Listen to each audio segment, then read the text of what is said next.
एक गांव में एक गडरिये के पास बहुत सारी बकरियां थीं। वो बकरियों का दूध बेचकर ही अपना गुजारा करता था।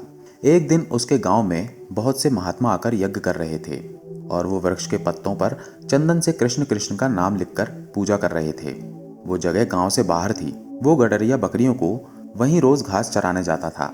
साधु यवन यज्ञ करके वहां से जा चुके थे, लेकिन वो पत्ते वहीं पड़े रह गए। तभी पास चरती बकरियों में से एक बकरी ने वो कृष्ण नाम रूपी पत्ते को खा लिया। जब गडरिया सभी बकरियों को घर लेकर गया तो सभी बकरियां अपने बाड़े में जाकर मैं करने लगीं।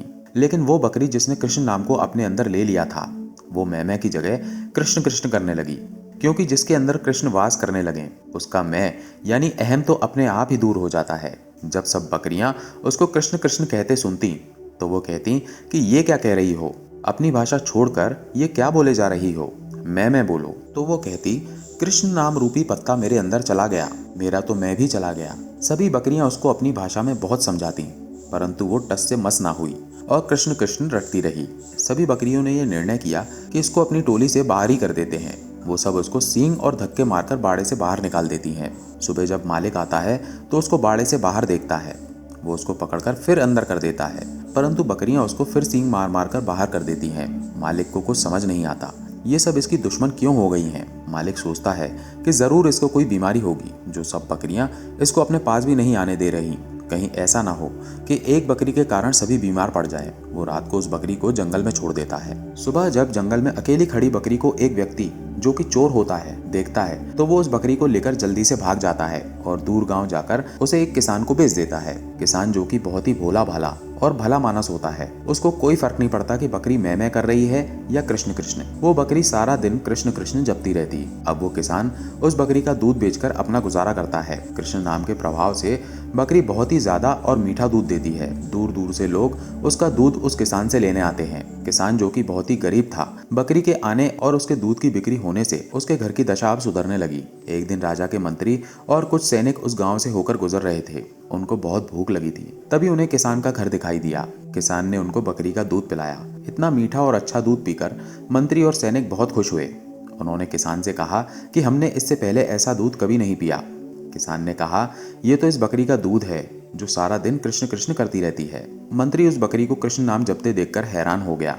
वो किसान का धन्यवाद करके वापस नगर में राजमहल चले गए। उन दिनों राजमाता जो कि काफी बीमार थी, कई वैद्य के उपचार के बाद भी वो ठीक न हुई। राजगुरु ने कहा, माता जी का स्वस्थ होना मुश्किल है, अब तो भगवान इनको बचा सकते हैं। राजगुरु ने कहा कि अब आप माता जी के पास बैठकर ज्यादा से ज्यादा ठाकुर जी का नाम लो। राजा काफी व्यस्त रहता था। वो सारा दिन राजपाट संभाले या माता जी के पास बैठे। नगर में किसी के पास भी इतना समय नहीं था कि राजमाता के पास बैठकर भगवान का नाम ले सके। तभी मंत्री को वो बकरी याद आई जो कि हमेशा कृष्ण कृष्ण का जाप करती थी। मंत्री ने राजा को इसके बारे में बताया। पहले तो राजा को विश्वास ना हुआ, परंतु मंत्री जब राजा को अपने साथ उस किसान के घर ले गया तो राजा ने बकरी को कृष्ण नाम का जाप करते हुए सुना तो वो हैरान हो गया। राजा किसान से बोला कि आप ये बकरी मुझे दे दो। किसान बड़ी विनम्रता से हाथ जोड़कर राजा से बोला कि इसके कारण ही तो मेरे घर के हालात ठीक हुए हैं। अगर मैं ये आपको दे दूंगा तो मैं तो फिर से भूखा मरूंगा।